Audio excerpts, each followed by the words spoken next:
തീർച്ചയായിട്ടും ഇപ്പൊ നിങ്ങൾ ഞെട്ടത് എന്തുകൊണ്ടാണ്? ഇവിടെ വന്നല്ലോ, അത് ഭയങ്കര ഞെട്ടില്ല. എനിക്ക് വിവേക് രാമചന്ദ്രൻ എന്ന് പറയുന്ന വ്യക്തിയും ഞാനും തമ്മിലുള്ള ബന്ധം വളരെ കാലത്തിന് മുമ്പ് തന്നെ ഉള്ളതാണെന്ന് ഇപ്പോൾ മനസ്സിലായില്ലേ? സിനിമാ ലോകത്ത് ഞാൻ എന്താണ് ബന്ധം, എൻ്റെ കണക്ഷൻ എന്താണെന്നൊക്കെ ചോദിച്ച ആൾക്കാർക്കുള്ളൊരു മറുപടി കൂടിയാണ് ഇത്.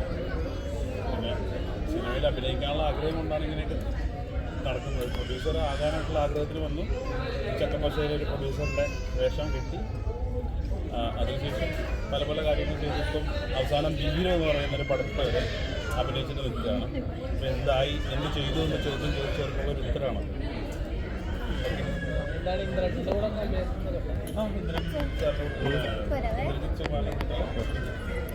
കോപ്പറേഷൻ സീനുണ്ട്, നിശാന്ത് സാഗറിൻ്റെ കൂട്ടത്തിലുണ്ട്.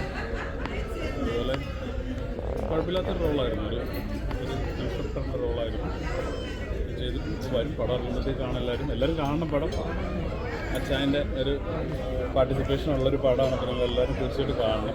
നടൻ എന്ന ലെവലിലാണ് അറിയപ്പെടാൻ പോകുന്നത്. തീർച്ചയായിട്ടും ഞാൻ ആഗ്രഹിക്കുന്നൊരു വ്യക്തിത്വം നടൻ എന്നുള്ള ലെവലിലേക്ക് എത്താൻ വേണ്ടിയിട്ട് തന്നെയാണ്. അതിനാണ് ഈ കഷ്ടപ്പാടെല്ലാം പെട്ടുകൊണ്ടിരിക്കുന്നത്. ഇപ്പോൾ ഈ വിവാഹം കഴിഞ്ഞതിന് ശേഷം കുറേ ആൾക്കാർ കുറേ വിമർശനങ്ങൾ അങ്ങനെ പൊങ്ങി വരുന്നുണ്ട്. ഇതൊക്കെ കാണുന്നുണ്ടാവുമല്ലോ. പേഴ്സണലി അത് എന്താണ്? മൗനം വിദ്വാനും ഞാനിനി ഇതിനെക്കുറിച്ചൊക്കെ പറഞ്ഞിട്ട് പിന്നെ ഞാൻ കാരണം അവർ പണ്ടത്ത് കയറി വരേണ്ട ആവശ്യമൊന്നുമില്ല. ഇനി വരാനിരിക്കുന്നവരോട് സ്വാഗതം എന്ന് മാത്രമേ പറയാനുള്ളൂ. ഒരു മമ്മൂട്ടിയുടെ ഡയലോഗ് പറഞ്ഞ പോലെ സംഭവിച്ചതെല്ലാം കുട്ടിന് സംഭവിച്ചുകൊണ്ടിരിക്കുന്നതും കുട്ടിന് സംഭവിക്കാൻ പോകുന്നതും കുട്ടിനെയായി. അച്ഛൻ ഇങ്ങനെ കയറി വരുന്നത് കണ്ടിട്ട് അസൂയ മൂത്തുള്ളതാണ് ഇത് ചെയ്തതെന്നുള്ള ഉറപ്പല്ലേ? തീർച്ചയായിട്ടും നിങ്ങൾക്ക് അങ്ങനെ തോന്നുന്നുണ്ടെങ്കിൽ അതിന് ഞാൻ അവരുടെ കാര്യമൊന്നുമില്ലല്ലോ. അവരുടെ ഇഷ്ടം പോലെ അവർ ചെയ്യട്ടെ, അവർക്ക് ഇഷ്ടമുള്ളവരുടെ കൂട്ടത്തിൽ അവർ ജീവിക്കട്ടെ. എനിക്ക് എൻ്റെ ഇഷ്ടമുള്ള ആളുടെ കൂട്ടത്തിൽ ജീവിക്കാനായിട്ട് ഞാനും പോവുകയാണ്. നമ്മളിവിടെ ഒരു ഫൈറ്റിനോ അല്ലെങ്കിൽ ഒരു ചോദ്യം ഉത്തരവോ അതിനൊന്നും ഞാൻ നിൽക്കുന്നില്ല. സമാധാനമായിട്ട് പോകാനാണ് ആഗ്രഹിക്കുന്നത്. ഇനി അതല്ല അതിനപ്പുറത്തേക്കാണെന്നുണ്ടെങ്കിൽ നമ്മളതിനെ നേരിടുകയും ചെയ്യും.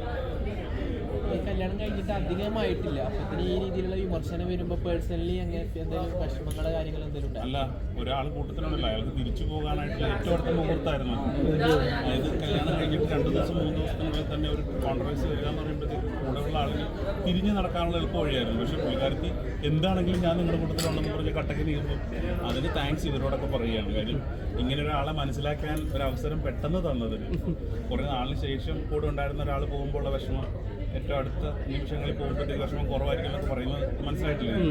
അപ്പം അങ്ങനെ ഒരാൾ കൂടെ ഉണ്ടാവും, ഇനിയും കൂടെ ഉണ്ടാവുമെന്ന് ഉറപ്പിച്ച് നമ്മൾ മനസ്സിലാക്കിച്ചതിന് ഇവരോടൊക്കെ നന്ദി പറയുകയാണ്. അത്രേ ഉള്ളൂ. ഇയാളെ പറ്റി ഓൾറെഡി അച്ഛൻ സംസാരിച്ചായിരുന്നു നേരത്തെ?